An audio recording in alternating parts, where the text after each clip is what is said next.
Благослов Божи и добро вечер, почитувани слушатели. Вие ова вечер ја слушате, се разбира, емисијата Гласот на вистината, која што се емитува еднаш неделно. Како што и многу пати нагласувам, почитувани слушатели, така и ова вечер сакам на вистина од се срце да ве поздравам и да ви посакам благослов Божи. На вистина е голема чест и радост да се зборува за Исуса Христа, да се зборува за светиот Бог, да се зборува за праведниот Бог, да се зборува за оне Бог кој цело време ни нуди добрини, ни дава добрини без оглед на нашата грешност или праведност, без оглед на тоа колку ние сме идеални или совршени. Бог не се потпира на тоа, за да може да ја покаже својата праведност, плюс тоа да ја покаже својата добрина. Бог без разлика на се, дури кога ја гледаме или не ја гледаме, тој ја покажува својата, се разбира, праведност. Затоа сакам, пред да ја објавам вечерашната тема за која што сакам да зборуваме за тоа дека Бог е поразличен од нас. И ви давам библиски дефиниции. Ви зборувам за карактерот Божи, дека Бог е поразличен од нас. И тоа во неговиот карактер и во неговата суштина. Бог не е како нас, почитувани слушатели. Тој е многу поразличен од нас. Уште ако Бог би бил како нас, тешко нас. Затоа Библијата вели дека Бог е поразличен од нас. Тој има сосема поразличен карактер од тоа што ние можеме да замислиме. Не само во неговата сила и мојност, туку во секоја смисла Бог е поразличен, се разбира, од нас. Минатата емисија видовме дека Бог е праведен и дека тој не го толерира гревот, туку го казнува гревот, го казнува злото. Зошто? Затоа што тој е свет и тој живее во непристапна светлина и во него нема, се разбира, никаква темнина. Бог е праведен и тој не може да го поднеси злото, не може да ја поднеси неправдата, затоа што од него доаѓа само праведноста. Тој е праведен Бог, тој е совршен Бог и тој на своите созданија им препорачува да можат да бидат праведни, да се трудаат да бидат праведни. На едно место во Новиот Завет ние читаме каде што Исус ги повикува своите 12 ученици и сите други останати следбеници кои во тоа време го следеле, но конкретен случај или во овој конкретен случај кој ние го имаме, Исус ги повикува своите 12 ученици и им вели: ако не ја надминете праведноста на верските водачи, нема да влезете во Царството Божјо.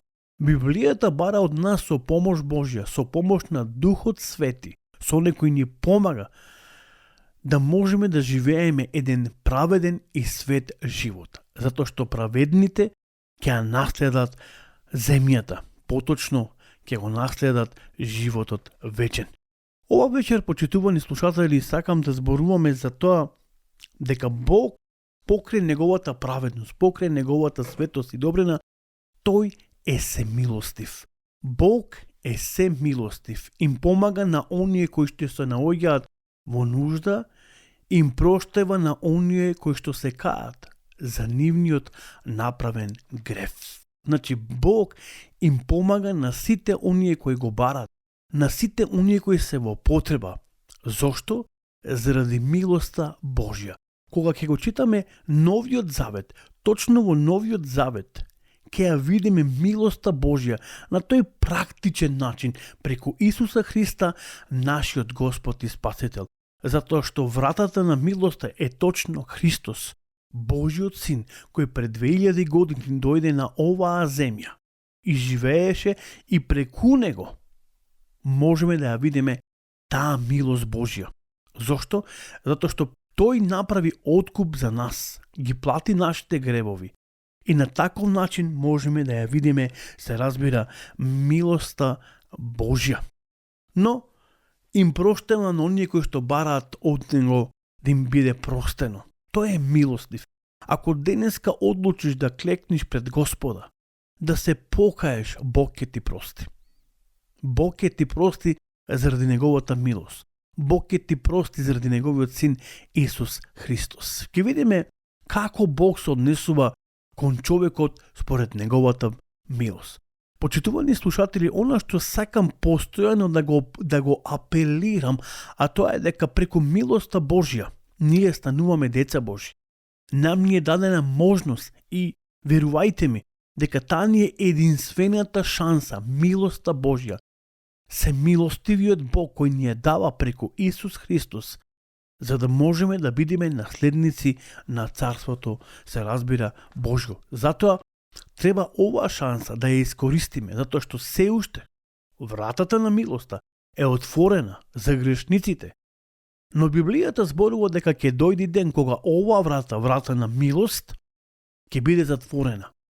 И ќе не може повеќе никој од нас да влезе натре. Затоа искористете го моментот, искористете ја шансата која ви ја дава Бог. Дека преку милоста Божја ние се спасуваме, ние добиваме живот вечен и за тоа ни зборува целата Библија.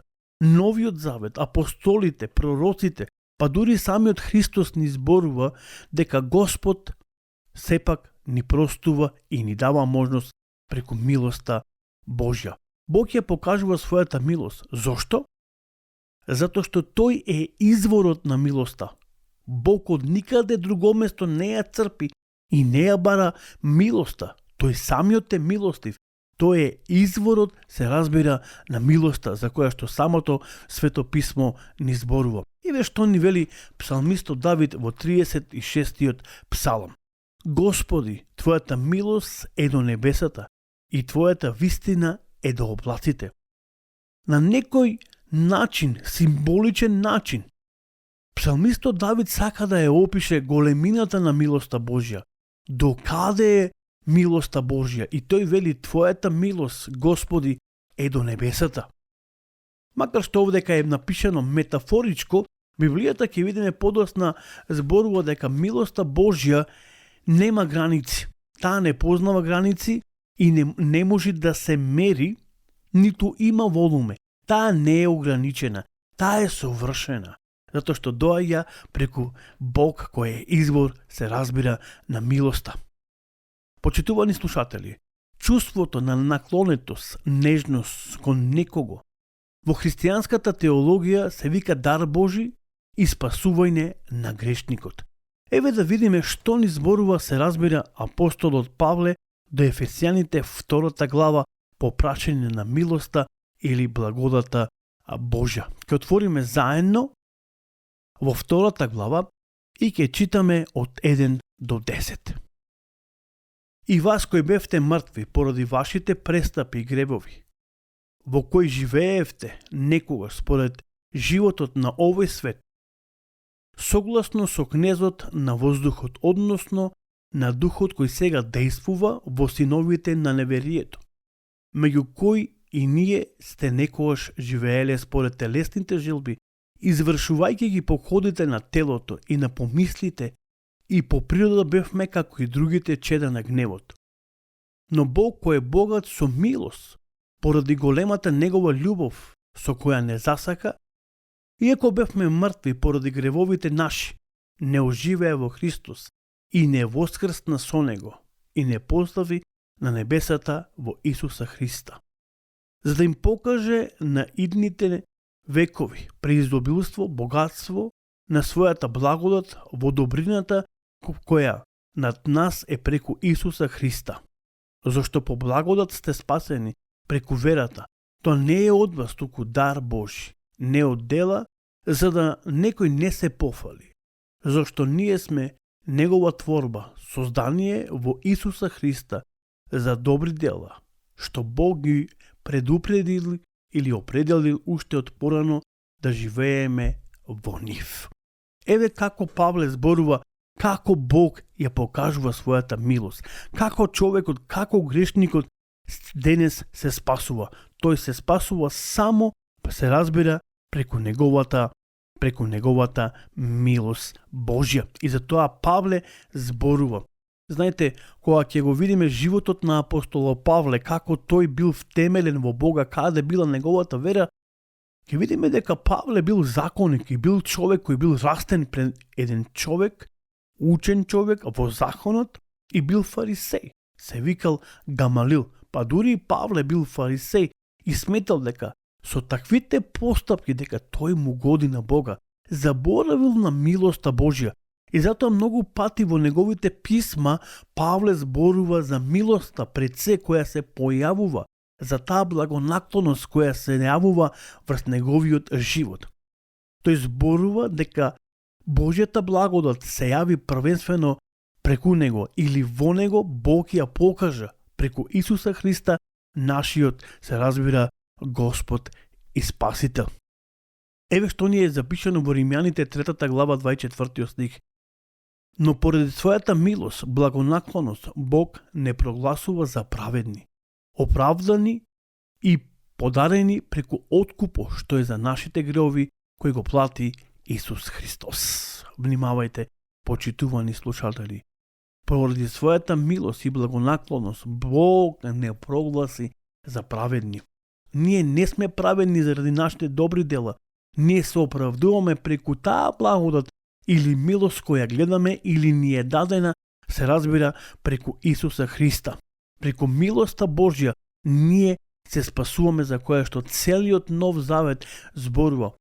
Кога читаме од Евангелието на Јован, 1 глава, 17 стих, таму ни е запишено дека законот дојде преку Мојсе, но милоста и благодата дојде, се разбира, преку Исуса Христа, нашиот Господ и Спасител. И преку таа милост Бог не спасува преку Исус Христос.